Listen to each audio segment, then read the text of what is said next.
आज आपण सर्वजण इथं एकत्र येण्याचं कारण म्हणजे आपल्या क्लासमधील गुणवंत, यशवंत आणि कीर्तिवंत अशा विद्यार्थ्यांच्या सत्कार समारंभानिमित्त. दरवर्षीप्रमाणे याही वर्षी आपल्या क्लासमधील विद्यार्थी जिल्हास्तरीय, तालुकास्तरीय आणि गुणवत्ता यादीमध्ये खूप चांगले मार्क्स मिळवून यशस्वी झाले आहेत.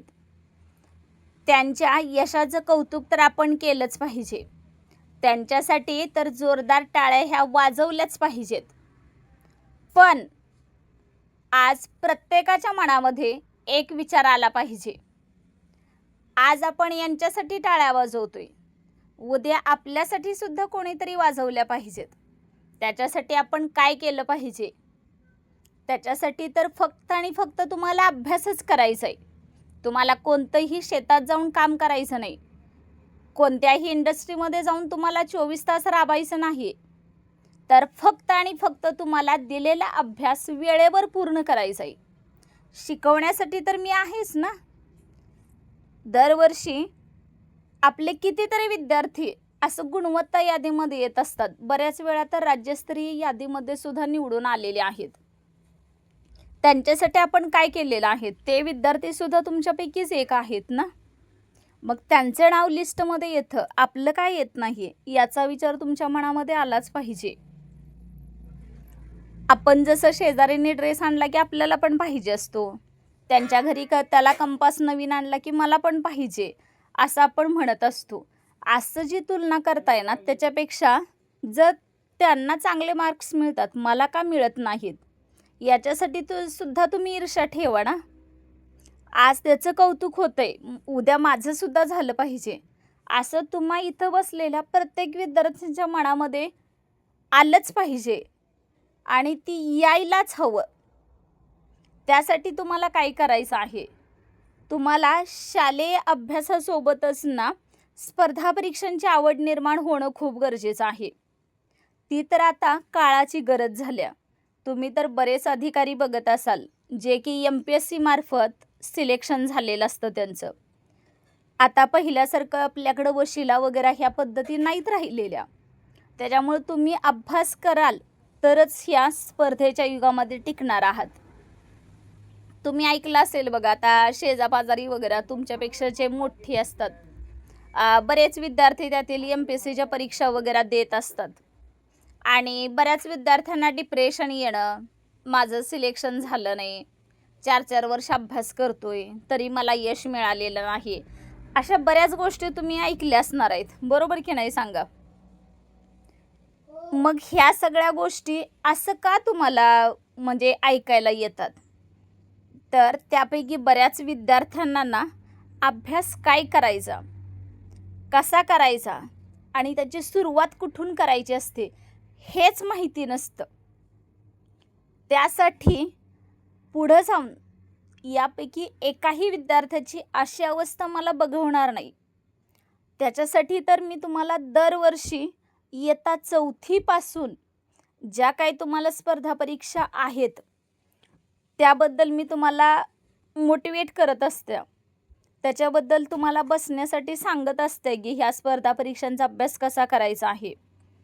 त्याबाबत आपलं क्लासमध्ये बऱ्याच वेळा डिस्कशन झालेलं असते की स्पर्धा परीक्षेमध्ये कोणत्या लेवलचा अभ्यास असतो, कोणते करंट प्रश्न विचारले जाऊ शकतात, गणितांची लेवल काय असते, तुमच्या बुद्धिमत्तेला येणारे जे प्रश्न आहेत की तिथं बुद्धी चालवायला भागच पाडायला लागते, अशा प्रश्नांचे आकलन कसं करायचं याबाबत आपण क्लासमध्ये नेहमीच चर्चा करत असतो.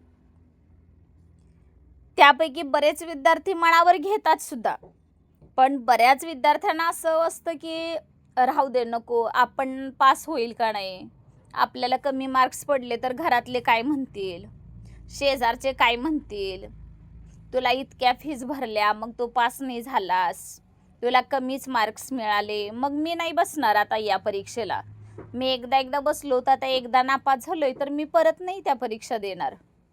असा विचार यापैकी तुमच्या एकाच्याही मनात चुकून सुद्धा आला नाही पाहिजे.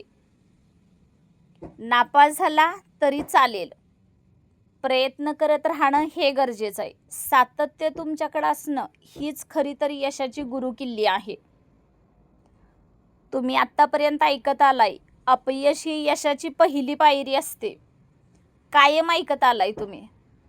त्याच्यामुळे प्रत्येक परीक्षेमध्ये पास होईलच किंवा मनासारखे गुण पडतील असं नाही होणार, पण किमान त्याबाबत तुम्हाला बरंचसं नॉलेज मिळून जाईल, त्या विषयाचं सखोल ज्ञान मिळेल. समजा आता तुम्ही स्कॉलरशिपसारखे एक्झाम देत असाल तर तुम्हाला इंग्लिशचे बरेचसे शब्द तुम्हाला माहीत होतील, तेवढी व्होकॅब्युलरी तुमच्याकडे येईल, जे की तुम्हाला शालेय विषयातून येणार नाही. तेवढे प्रश्न किंवा तेवढे शब्द तुमच्या हाताखालून जाणार आहेत. बऱ्यापैकी ग्रामरची सुद्धा तयारी होऊन जाते. आता चेंज द व्हॉइस 7वीला पण आहे आणि 10वीच्या 9वीच्या एक्झाममध्ये सुद्धा इंग्लिश या विषयासाठी विचारलं जातं. टेन्सेस तर सगळीकडेच आहेत, अगदी पहिलीपासून सुरू झालेले असतात. मग आपण स्वतः विचार करायचा की स्पर्धा परीक्षेला बसायचं की नाही बसायचं. कोणी सांगितलंय म्हणून नाही बसायचं. तुमच्या स्वतःच्या मनाला वाटलं पाहिजे की मला पुढं जाऊन माझ्या भविष्यात मला चांगलं काहीतरी करून दाखवायचं आहे, माझ्या आईवडिलांची स्वप्नं पूर्ण करायची आहेत, त्यासाठी मला काहीतरी कष्ट करणं गरजेचं आहे, म्हणून मी ह्या स्पर्धा परीक्षा देणार असं तुम्हाला वाटणं खूप मनापासून वाटलं पाहिजे. नाहीतर शेजारी कोणतरी बसलंय, आज यांचं कौतुक झालं, मग मी सुद्धा बसणार, पण त्याच्यासाठी प्रयत्नसुद्धा करणं गरजेचं आहे ना. कमी मार्क्स पडले तरी पडू देत, पण सातत्य तुमच्यामध्ये असणं खूप गरजेचं आहे. आणि अपयश हे सुद्धा तुम्हाला पचवता आलं पाहिजे. नेहमीच आपलं कौतुक होईल, नेहमीच चांगले मार्क्स पडतील असं नाही होणार ना. ते सुद्धा तुम्हाला पचवता आलं पाहिजे. निगेटिव्हिटीसुद्धा आपल्याकडं पचवण्याची क्षमता असणं गरजेचं आहे. प्रत्येक परीक्षेमध्ये यश मिळतंच असं पण नाही होत ना. बरेच विद्यार्थी तुम्ही ऐकलं असेल, अगदी 1-2 मार्कांसाठी सुद्धा त्यांना परत पुन्हा वर्षभरासाठी वाट बघावी लागते त्या परीक्षेची. परत वर्षभर तो अभ्यास करावा लागतो. मग तिथं सुद्धा आपले पेशन्स असणं गरजेचं आहे की नाही सांगा. हेच तर आपल्याला आत्तापासून ज्या तुम्ही स्पर्धा परीक्षा देत असताना ते जेव्हा तुम्हाला वयाचे 18, 19, 21 वर्ष पूर्ण होतील तेव्हा तुम्ही गव्हर्नमेंट सर्व्हिससाठी इलिजिबल असणार आहात. तेव्हा मात्र ह्या आत्तापर्यंतचा सगळा जो संघर्ष आहे ना तेव्हा तुमच्या कामी येणार आहे. त्याच्यामुळे हा नाही इकडं शालेय अभ्यासाबरोबरच ना आपल्याला अजून काहीतरी माहिती एखाद्या विषयाची सखोल ज्ञान असलं पाहिजे, या दृष्टीने तुम्ही त्याच्याकडे बघायचं. पुस्तकं वावंतर वाचायला शिका. शालेय पुस्तकं वाचत असताना त्यातलं आकलनात्मक ज्या गोष्टी त्या घ्या. प्रत्येक धड्यातून तुम्हाला तुमच्या आयुष्यासाठी लागणाऱ्या नवीन काहीतरी गोष्टी शिकायला मिळत असतात, त्या शिका. सायन्सचे प्रयोग करून बघत असताना तुम्हाला काय त्याच्यातून शिकला, निष्कर्ष काय निघाला हे तुम्हाला कळालं पाहिजे. फक्त पेपरला काय येणार आहे तेवढंच फक्त सांगा आणि मी तेवढंच करतो, हे म्हणणं बाळांनो पूर्णपणे चुकीचं आहे. फक्त परीक्षेसाठी म्हणून नाही करायचं. हे मला आयुष्यामध्ये कुठंतरी उपयोगाला येणार आहे, हा प्रयोग मला उपयोगाला येणार आहे. हवेला वजन असते, हा प्रयोग मी जेव्हा करून बघेन तेव्हा याचं खऱ्या आयुष्यामध्ये कुठं उपयोग होणार आहे, या दृष्टिकोनातून त्या प्रयोगाकडे तुम्हाला बघता आलं पाहिजे. समजा मी तुम्हाला एखादा प्रयोग करून आणायला सांगितला, तुम्ही पुस्तकं वाचत नाही, डायरेक्ट ChatGPTला टाका, गुगलला टाका, तिथं सर्च मारा आणि त्यांनी जे काय केलेलं आहे ते मला आणून दाखवा, हे पूर्ण चुकीचं आहे. त्याच्यासाठी तुम्ही काय करायला पाहिजे, पुस्तकं वाचा. कुठं विज्ञानाच्या एखाद्या शास्त्रज्ञाची पुस्तकं मिळतात का बघा, लायब्ररीमध्ये जावा. प्रत्येक शाळेला लायब्ररी असतेच, तिथं जाऊन त्यांच्याकडून विज्ञानाशी संबंधित पुस्तकं गोळा करा. त्यांच्या काळामध्ये काय असे ChatGPT वगैरे नव्हतेच ना त्या शास्त्रज्ञांनी. थॉमस एडिसननं जेव्हा बल्बाचा शोध लावला त्यांनी अखंड घराला आग लागली होती त्यावेळेस. त्यांनी लावली जरी नसली तर त्यांच्याकडून प्रयोग करताना चुकून लागली होती. मग त्याने जर त्यावेळी हा विचार केला असता तर आज आपण या बल्लाच्या उजेडात बसलो असतो का? त्याच्यामुळे जरी अपयश आलं तरी चालेल, त्याच्यामध्ये सातत्य ठेवणं हे गरजेचं आहे. त्याच्यामुळे कुणीसुद्धा ChatGPT, Googleचा वापर अजिबात करून मला काही गणित वगैरे सोडवून आणायची नाहीत. पुस्तकं रेफर करा, अवांतर वाचनं करा, त्याच्यातून तुम्हाला एखादा नवीन शोध घ्यायला मिळेल तो शोधा.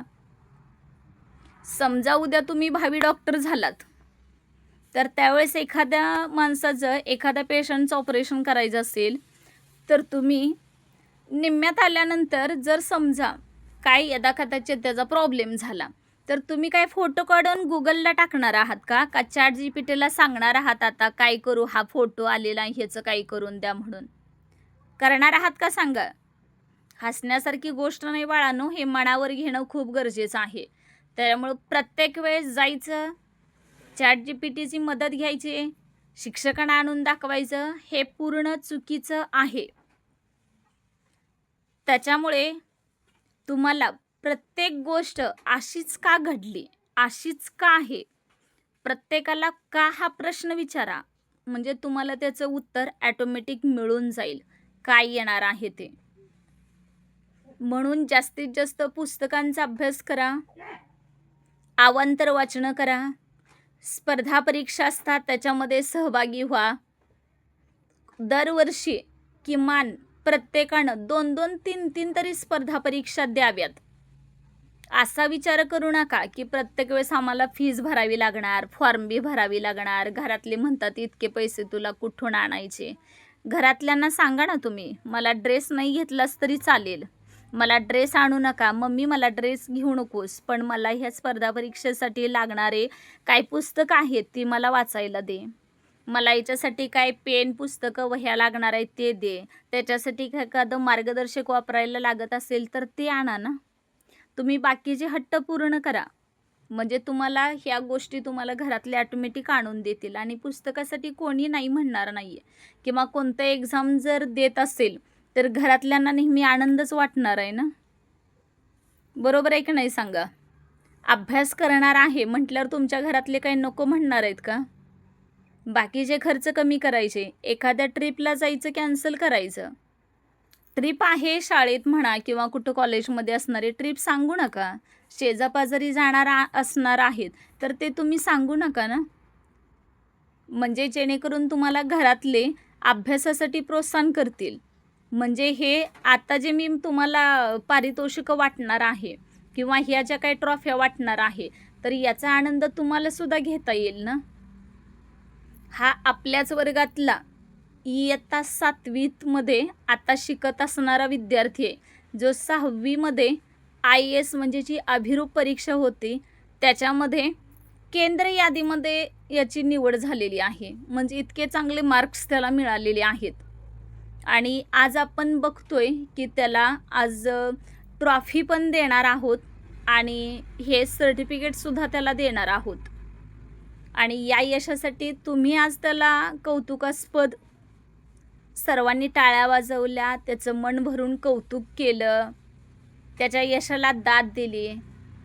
असंच प्रत्येकाच्या यशाला दाद मिळो हीच मी ईश्वरचरणी प्रार्थना करते. आणि हे यश आहे ना ते एकट्या कुणाचं नसतं, तर तुम्हा सर्वांची साथ असणं खूप गरजेचं आहे.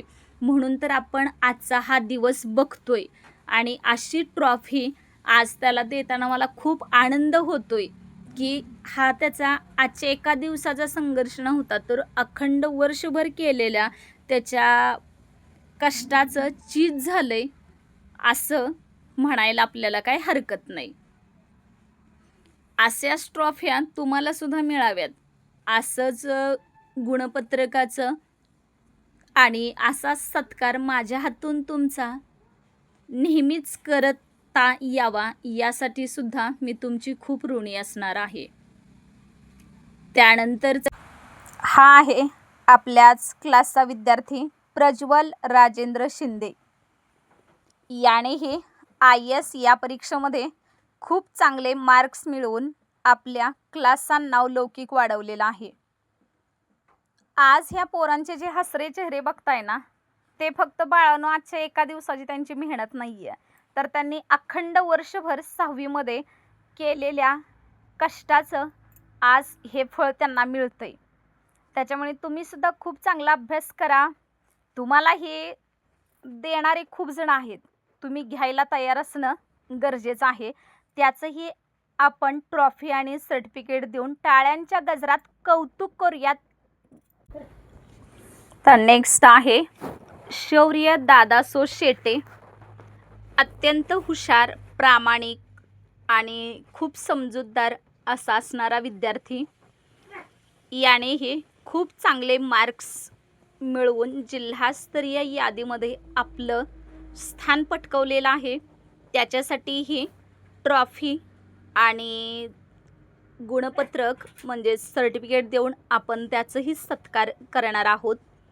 खूप समजूतदारपणा असलेला, तसेच अत्यंत हुशार आणि शांत असा हा विद्यार्थी.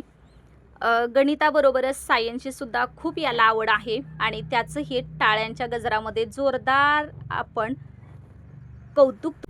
सर्व विद्यार्थ्यांच्या उपस्थित एखादा कार्यक्रम पार पाडायचा म्हणजे एक वेगळीच ओढ असते आणि सर्व विद्यार्थ्यांना सुद्धा दररोजच्यापेक्षा काहीतरी वेगळं. क्लास संपल्यानंतरच हा कार्यक्रम आम्ही घेतलेला होता, तरीसुद्धा ना की एक वेगळीच अनुभूती या कार्यक्रमामधून बघायला मिळत असते. मुलांना ना इथं बसलेलं प्रत्येकाला असं वाटत असतं की आपण सुद्धा पुढे जाऊन फोटो काढावेत, आपलेसुद्धा असं ट्रॉफ्या मिळाव्यात, एखादं सर्टिफिकेट आपल्याकडे सुद्धा असावं असं वाटतं. पण त्याच्यासाठी ना बाळांनो कष्टसुद्धा तुम्ही करायला पाहिजेत ना, तर हे सगळं आपण यश बघू शकतो. सर्वांना तर मी नेहमीच मार्गदर्शन करत असते. हे बघा आमचे विद्यार्थी, कसं प्रत्येकाला वाटत होतं की मलासुद्धा मिळायला पाहिजे होते. प्रत्येकाला असं वाटायचं मी सुद्धा गेल्या वर्षी फॉर्म भरला असता तर किती बरं झालं असतं. आता गेलेला असू दे, पण किमान यावर्षीचा तरी चान्स तुम्ही अजिबात सोडू नका. प्रत्येकाने परीक्षा द्या, खूप चांगलं घवघवीत यश मिळवा आणि अशीच तुमची साथ मलाही मिळू द्या, माझीही तुम्हाला मिळू द्या आणि असंच एकमेकांच्या साथीनं आपण कायम पुढं जाऊयात.